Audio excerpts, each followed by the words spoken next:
Arena 2. Segundo livro da trilogia da sobrevivência, de Morgan Rice. Muito antes de morrer, morre o covarde.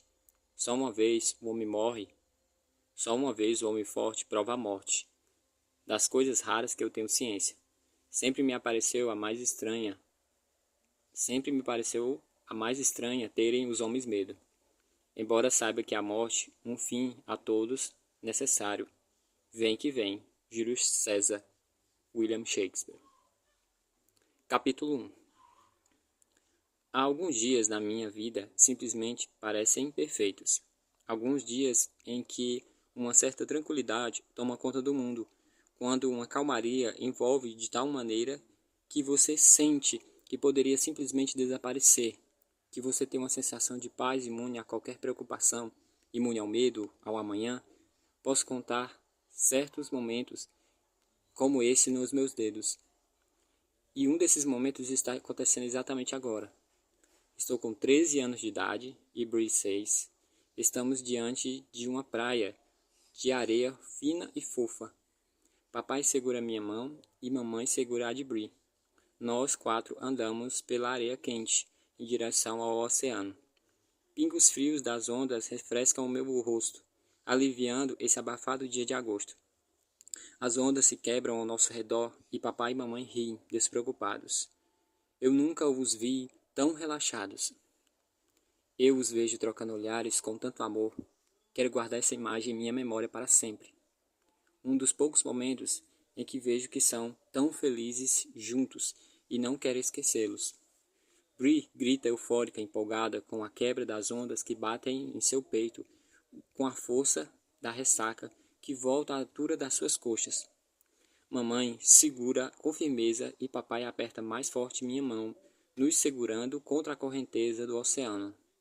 1, 2, 3! Papai grita. Meu pai levanta o ar puxando minha mão e as mãos de Bree. Eu subo mais alto que a onda e grito quando ela passa e se quebra atrás de mim. Fico impressionada que papai consegue ficar ali tão forte, como se fosse uma pedra aparentemente alheio às forças da natureza. Quando mergulho no oceano, sinto um choque com a água gelada que toca os meus peitos. Aperto a mão de papai com mais força quando a correnteza puxa e novamente ele me segura com firmeza no lugar. Sinto que nesse momento ele vai me proteger de tudo para sempre. Ondas após ondas se quebram no mar e pela primeira vez em muito tempo, mamãe e papai não estão com pressa. Eles nos levantam de novo e de novo. Bree grita de alegria. Eu não sei quanto tempo passou desde esse maravilhoso verão, nesse dia pacífico na praia, sobre um céu sem nuvens, a água do mar respirando em meu rosto. Não quero nunca que o sol se ponha, que isto mude. Quero ficar desse jeito para sempre, e nesse momento parece que será assim. Abro os meus olhos lentamente, confusa com o que vejo diante de mim. Não estou no oceano, mas sim sentada no banco do passageiro de um barco a motor que acelera rio acima. Não é verão, mas é inverno. Os bancos estão cobertos de neves. Blocos ocasionais de gelo flutuam ao meu lado. Meu rosto está espigando de água, mas não é da frescura bruma das ondas do oceano no calor, e sim de respingos gelados do Hudson no inverno. Pisco várias vezes até entender que não é uma manhã clara de verão, e sim uma tarde nublada de inverno. Tento entender o que aconteceu, como tudo mudou. Sinto um calafrio ao me sentar e olho à minha volta repentinamente alerta. Não durmo à luz do dia há muito tempo, e isso me surpreende. Rapidamente tento me orientar e vejo Logan estoicamente parado atrás do timão, seus olhos fixos no rio, navegando pelo Hudson. Atrás, vejo Ben com a cabeça entre as mãos e os olhos no rio, perdido em seus próprios pensamentos. Do outro lado do barco está Bree de olhos fechados, inclinada em seu banco, com sua nova amiga Rose, abraçadas juntas, dormindo em seu ombro, e sentado ao meu colo está o nosso novo mascote, um chihuahua de um olho só que também dorme. Estou impressionada por ter conseguido dormir, mas quando olho para baixo e vejo a garrafa de champanhe pela metade, percebo que o álcool que eu não tomava há anos deve ter me deixado sonolenta. Isso combinado com inúmeras noites sem dormir e tantos dias de adrenalina. Meu corpo está ferido, tão dolorido e machucado, que eu devo ter dormido sozinha. Sinto-me culpada. Eu nunca deixei Bree fora de vista antes, mas quando olho para Logan, com sua imponente presença, creio que devo ter me sentido seguro o suficiente para adormecer desse jeito. De certa forma, é como ter papai ao meu lado. Será que isso que eu sonhei? Será por isso que eu sonhei com ele? Bom ter você de volta, ouço a voz grave de Logan. Ele olha em minha direção com um pequeno sorriso no canto dos seus lábios. Inclino-me para a frente, contemplando o rio diante de nós, o qual estamos cortando como se fosse manteiga. O ronco do motor é ensurdecedor e o barco percorre a correnteza subindo e descendo em movimentos sutis, balançando um pouquinho. O respingo gelado atinge diretamente o meu rosto. Olho para baixo e vejo que ainda estou vestindo as mesmas roupas há dias. Elas praticamente estão grudadas em minha pele, coberta de suor, sangue e sujeira. E agora, umidade dos respingos. Estou molhada, com frio e faminta. Faria qualquer coisa por um banho quente, um chocolate quente, uma fogueira e uma muda de roupas. Olho para o horizonte. O Hudson parece um vasto e enorme mar. Estamos no meio de uma imensidão, distantes de qualquer margem. Logan subitamente nos mantém longe de qualquer predador. Ao pensar nisso, eu imediatamente olho para trás, à procura do comerciante de escravos. E não há nenhum. Eu procuro por qualquer sinal de barcos no horizonte, à minha frente. Nada. Examino as linhas das margens em busca de algum sinal de atividade. Nada. É como se tivesse um mundo somente para nós. É confortante e consolador ao mesmo tempo. Aos poucos, vou baixando minha guarda e sinto como se tivesse dormido por muito tempo. Mas pela posição do sol no céu, ainda estamos no meio da tarde. Eu não devo ter dormido por mais de 1 hora, no máximo. Olho à minha volta, preocupado por algum ponto de referência. Afinal, estamos perto de voltar para casa, mas não encontro nada. Por quanto tempo eu dormi? Pergunta a Logan. Ele dá de ombros. Talvez 1 hora. 1 hora, eu penso. Parece que foi uma eternidade. Verifico o ponteiro da gasolina. Ele mostra que já está meio vazio. Isso não é um bom sinal. Algum sinal de combustível em algum lugar? Pergunto. E no momento em que o faço, percebo que é uma pergunta estúpida. Logan olha para mim como se dissesse, sério mesmo? Mas é claro, se ele tivesse visto algum posto teria parado. Onde estamos? Eu indago. Essa é a sua região, ele diz. Eu ia perguntar a mesma coisa para você. Examino o rio novamente, mas ainda não reconheço nada. É coisa do Hudson.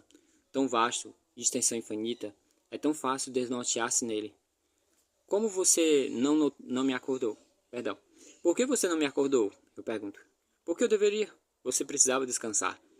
Não sei mais o que falar para ele. É isso que acontece com Logan. Eu gosto dele e acho que ele gosta de mim. Mas não sei se temos muito que falar um para o outro. E o fato de ele ser introvertido. Eu também não o ajudo. Continuamos em silêncio. A água branca vai se formando abaixo de nós. Me pergunto por mais quanto tempo poderíamos aguentar. O que faremos quando o combustível acabar? Ao longe detecto alguma coisa no horizonte. Parece algum tipo de estrutura na água.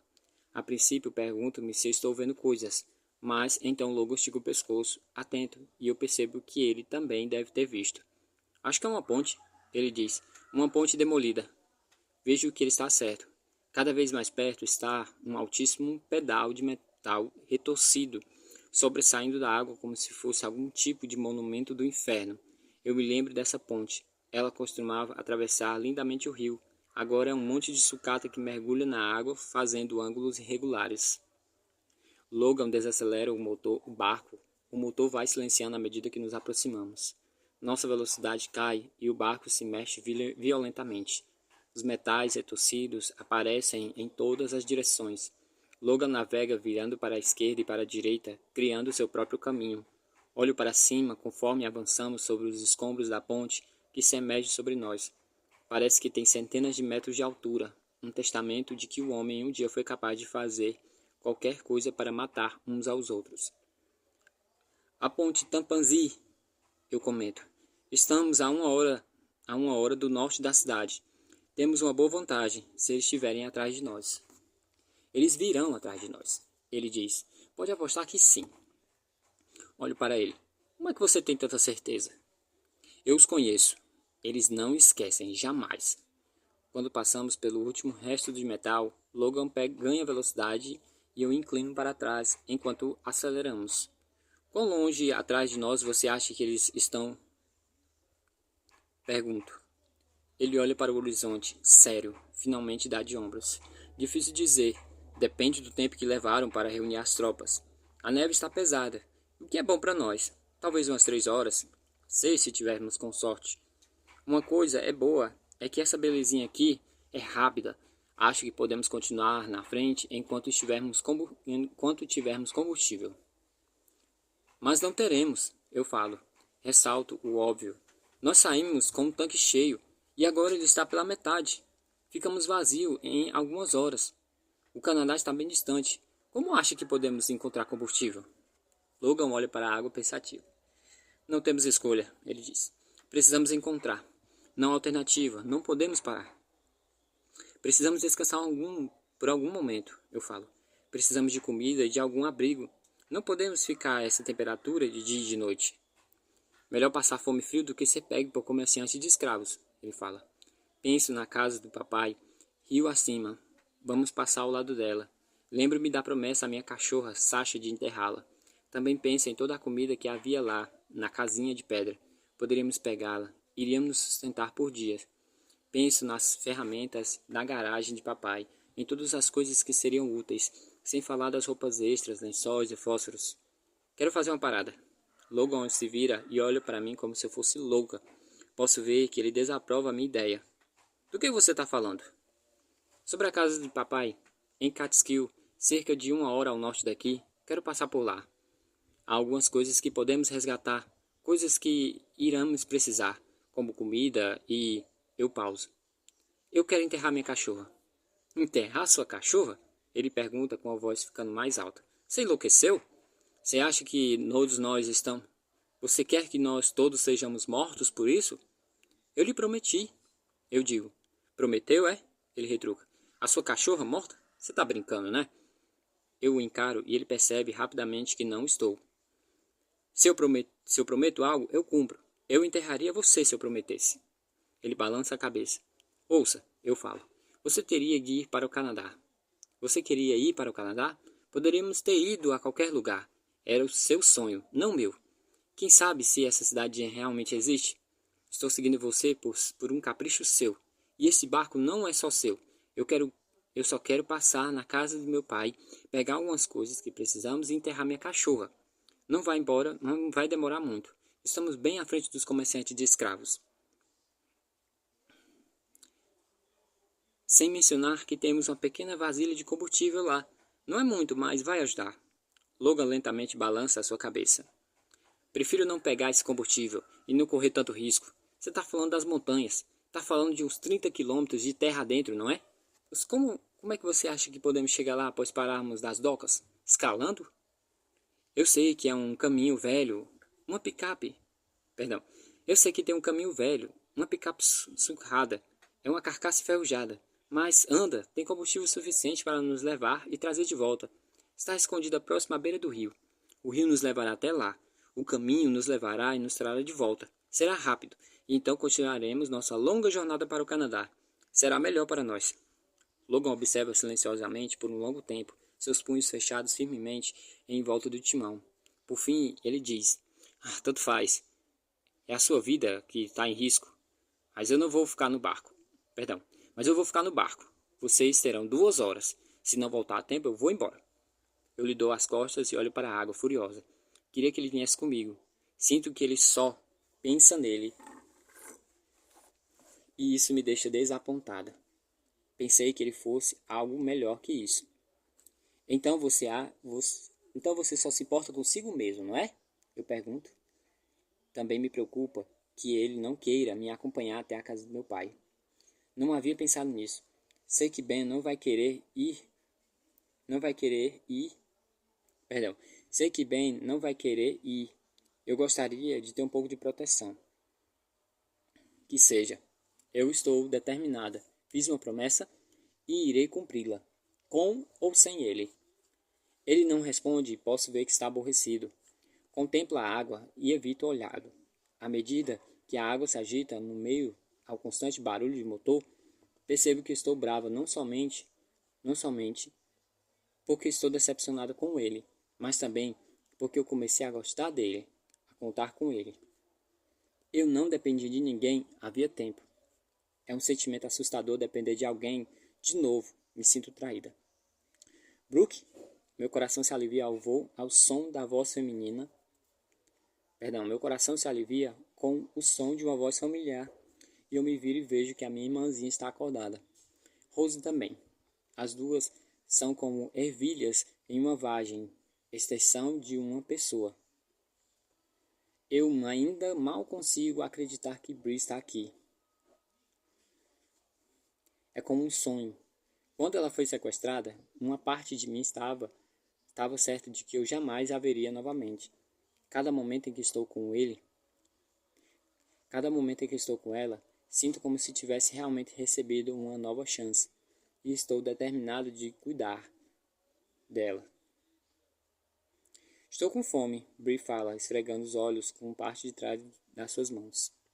Penélope senta no colo de Bree.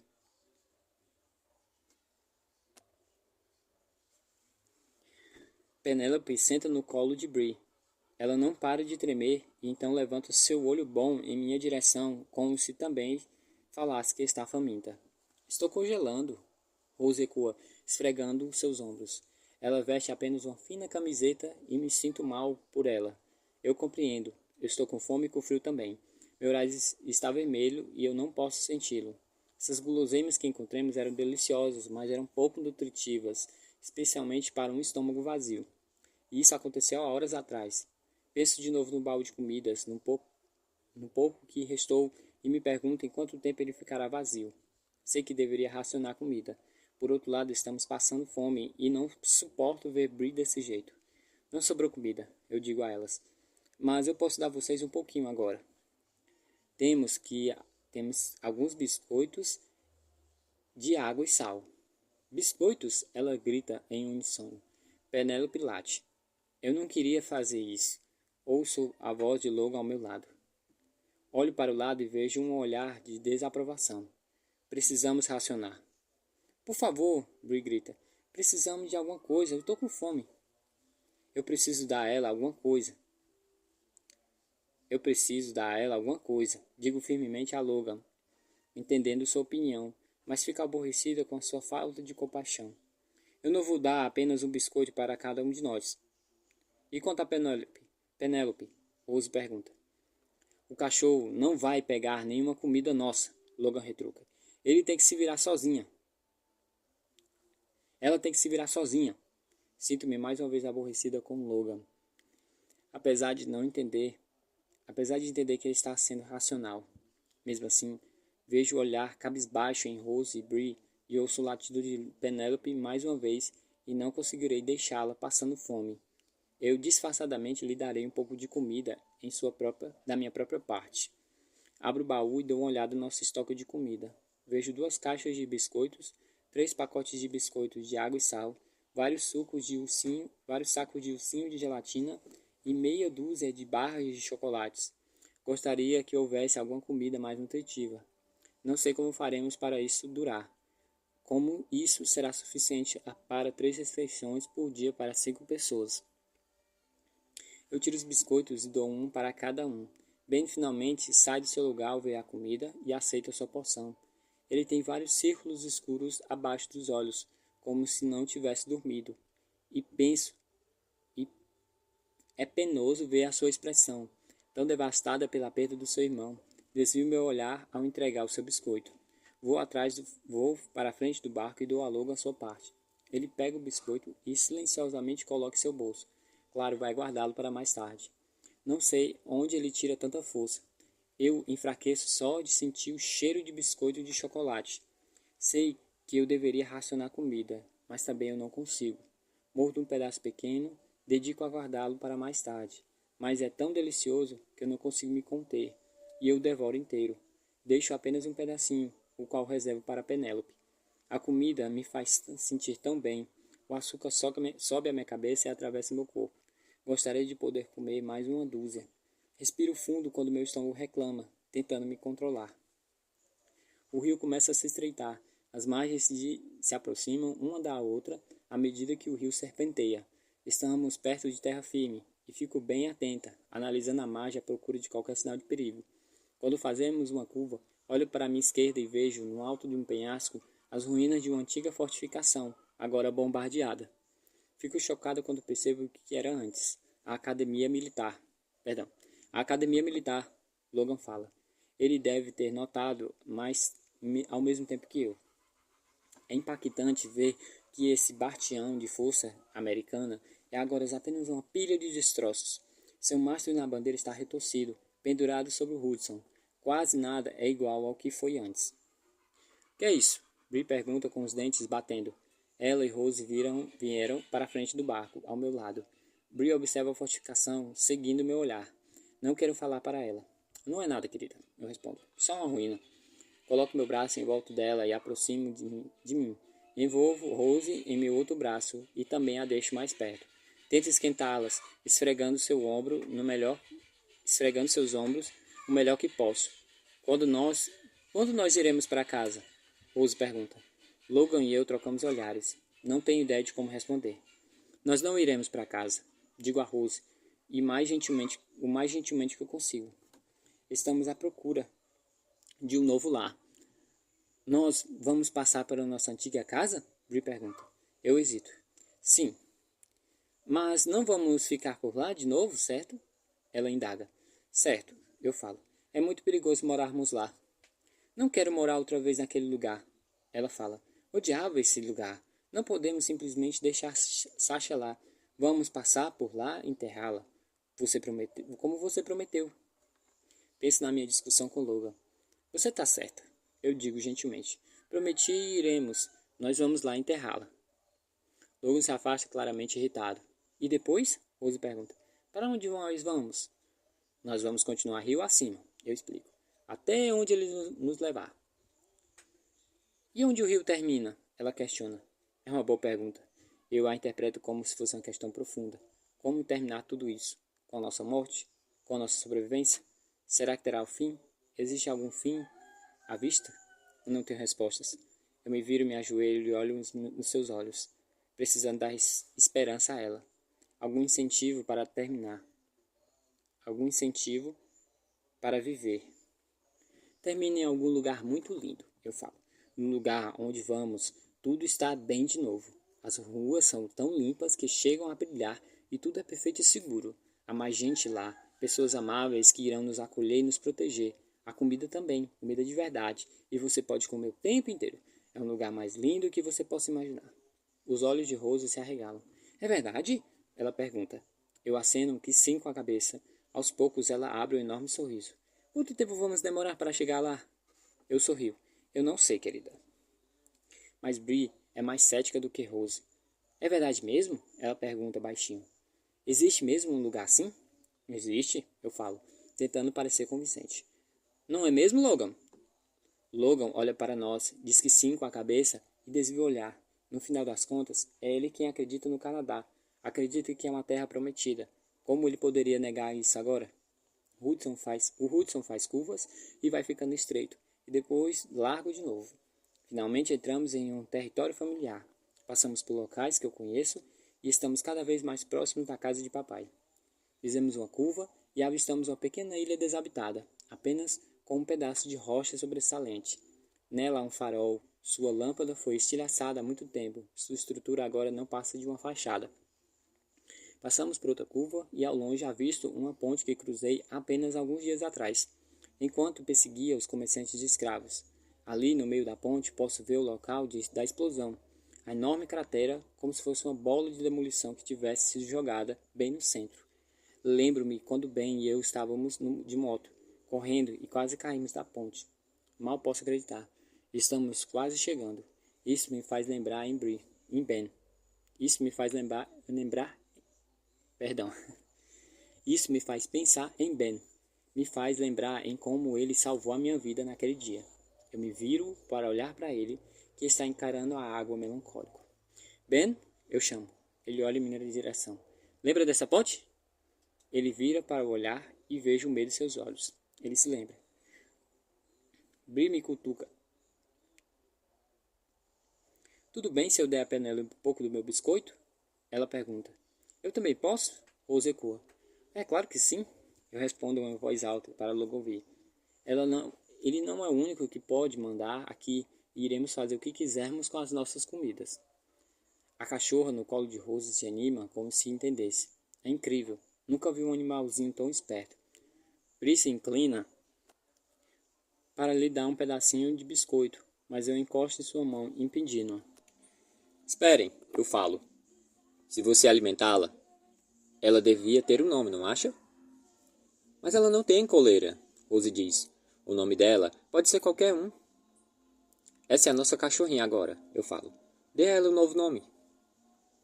Rose e Bri trocam olhares animadas. Como deveríamos chamá-la? Bri pergunta. Que tal Penélope? Rose sugere. Penélope! Bri grita. Adorei! Eu também gostei, eu concordo. Penélope. Rose chama a cachorra com um berro. Surpreendentemente, a cachorra se vira para Rose quando é chamada, como se o seu nome fosse Penélope desde sempre. Bri sorri a dar um pedaço do seu biscoito. Penélope o pega e engole de uma vez. Bri e Rose riem histericamente quando Rose dá o resto do seu biscoito. Ela também morde e então eu lhe entrego o meu último pedacinho. Penélope olha para nós, entusiasmada, trêmula, e late 3 vezes. Todos nós rimos. Por um momento, eu quase me esqueço dos nossos problemas. Mas então, ao longe, por cima do ombro de Ben, eu avisto alguma coisa. Ali! Eu falo para Logan, me elevando e apontando para a nossa esquerda. É para lá que precisamos ir. Vire para cá. Eu vejo a península onde Ben e eu passamos de moto, sobre o gelo de Hudson. Fico com aflição ao pensar nisso. Penso em quão louco aquela perseguição fora. É inacreditável que eu ainda esteja viva. Logan olha por cima do seu ombro para checar se alguém está nos seguindo, e então, relutantemente, vai desacelerando aos poucos, fazendo a curva para nos levar à margem. Inquieta, eu olho ao meu redor com cautela quando alcançamos a orla da península. Nós deslizamos juntos a ela, fazendo uma curvatura para dentro da ilha. Estamos perto da margem agora, após passarmos por uma torre de água desmoronando. Continuamos em frente e logo passamos perto das ruínas de uma cidade, em direção ao centro. Há prédios queimados em ambos os lados. Parece que foram atingidos por um bombardeio. Estamos todos atentos à medida que abrimos o nosso caminho lentamente pela enseada, indo a terra adentro. A encosta está a poucos metros de distância, cada vez mais estreita. Estamos opostos a uma emboscada, e percebo que, inconscientemente, estou com a minha mão sobre o meu quadril segurando a minha faca. Percebo que Logan fez o mesmo. Olho para cima do meu ombro para ver Ben, mas ele ainda se encontra em estado catatônico. Onde está o caminhão? Logan pergunta. Há nervosismo em sua voz. Eu não irei terra dentro. Digo isso desde já. Se qualquer coisa acontecer, precisamos voltar ao Hudson e rápido. É uma armadilha mortal, ele fala, olhando com receio para as margens. Eu faço o mesmo, mas a orla está vazia, desolada, congelada, sem ninguém à vista onde eu consiga enxergar. Vê ali? Eu falo apontando. Aquele galpão enferrujado? Ele está lá dentro. Logan percorre mais uns 30 metros e então vira em direção ao galpão. Há um cais velho e destruído, onde Logan consegue atracar o barco. Há apenas alguns metros de margem. Ele silencia o motor, pega a âncora e atira para fora do barco. Depois pega uma corda, faz um laço com uma ponta e atira em um poste de metal enferrujado. O laço se fixa e Logan puxa a corda, apertando o nó, para que possamos alcançar o cais. Nós vamos sair. Perdão. Nós vamos sair? Bree pergunta. Sim, respondo. Espere por mim, aqui no barco. É muito perigoso para você ir. Eu voltarei logo. Vou enterrar a Sasha, eu prometo. Não, ela grita. Você prometeu que nunca mais iremos nos separar. Você prometeu. Você não pode me deixar aqui sozinha, não pode. Eu não irei deixá-la sozinha, eu digo, meu coração se partindo. Você vai ficar melhor com Logan, Ben e Rose. Você está perfeitamente segura, eu prometo. Mas para minha surpresa, Bree se levanta, salta em cima da corda, pegando a margem da areia e a aterrissa na neve. Ela fica de pé na terra, com as mãos nos quadris me encarando desafiante. Se você for, eu vou também, ela exige. Eu respiro fundo, ao ver que ela está determinada. Sei que quando ela quer, ela é teimosa. Será muita responsabilidade levá-la comigo, mas tenho que admitir, uma parte de mim se sente bem em tê-la ao meu lado o tempo todo. Se eu tentar convencê-la ao contrário, só irei gastar mais tempo. Tudo bem, eu falo, mas fique perto de mim o tempo inteiro, promete? Ela assente com a cabeça. Prometo. Eu tenho medo, Rose fala, olhando de olhos arregalados para Bree. Eu não quero sair do barco. Prefiro ficar com a Penélope, pode ser? Eu quero que você fique, eu lhe respondo, silenciosamente recuando a levá-la junto. Me viro para Ben e ele me encara com os olhos melancólicos. Seu olhar me faz querer olhar para o outro lugar, mas eu me forço a não fazê-lo. Você vem? Eu pergunto. Queria que dissesse que sim. Estou chateada por Logan preferir ficar aqui, por me decepcionar, e eu certamente precisarei de ajuda. Mas Ben claramente está em choque, apenas me encara de volta. Ele me olha como se não me entendesse. Pergunto-me se ele realmente compreende o que está acontecendo ao seu redor. Você vem? Eu pergunto com mais firmeza. Não tenho paciência para isso. Aos poucos ele balança a cabeça, recusando. Ele está fora de si. Eu tento perdoá-lo, mas é difícil. Viro-me para sair do barco e salto para a margem. É uma sensação boa ter meus pés em terra firme. Esperem! Logan se levanta do assento do motorista. Eu sabia que de alguma coisa assim iria acontecer, ele fala. Ele anda pelo barco recolhendo as coisas. O que você está fazendo? Eu pergunto. O que você acha? Ele retruca. Não vou deixar vocês duas irem sozinhas. Meu coração se enche de alívio. Se eu fosse sozinha, não estaria tão preocupada, mas estou muito feliz de ter outra pessoa para me ajudar a tomar conta de Bree. Ele salta do barco para a margem. Estou te falando agora que isso é uma ideia estúpida, ele disse, ao ficar do meu lado. Deveríamos continuar indo em frente. Logo irá anoitecer, o Hudson pode congelar e poderemos ficar presos aqui. Sem falar dos comerciantes de escravos. Você tem 90 minutos, entendeu? 30 minutos para ir, 30 minutos para ficar, 30 minutos para voltar. Sem exceção de qualquer tipo. Ao contrário, eu vou partir sem você. Olho de volta para ele impressionado e grata. Fechado, eu falo. Penso em todo esse sacrifício que ele fizera e começo a sentir algo mais. Por trás de toda a minha postura, começo a sentir que Logan realmente gosta de mim. Ele não é tão egoísta como havíamos pensado. Quando estamos quase partindo, ouço o movimento do barco. Esperem! Ben grita. Eu me viro para encará-lo. Você não poderia me deixar aqui sozinho com Rose. E se vier alguém? O que eu deveria fazer? Tome conta do barco, Logan responde, revirando-se para ir embora. Não sei pilotá-lo, Ben berra. Não tenho nenhuma arma. Logan se vira mais uma vez aborrecido, pega uma das suas pistolas na faixa da coxa e arremessa em direção a Ben, atingindo-o em cheio no peito, deixando-o confuso. Talvez você aprenda a utilizá-la. Logan fala com desdém ao dar suas costas.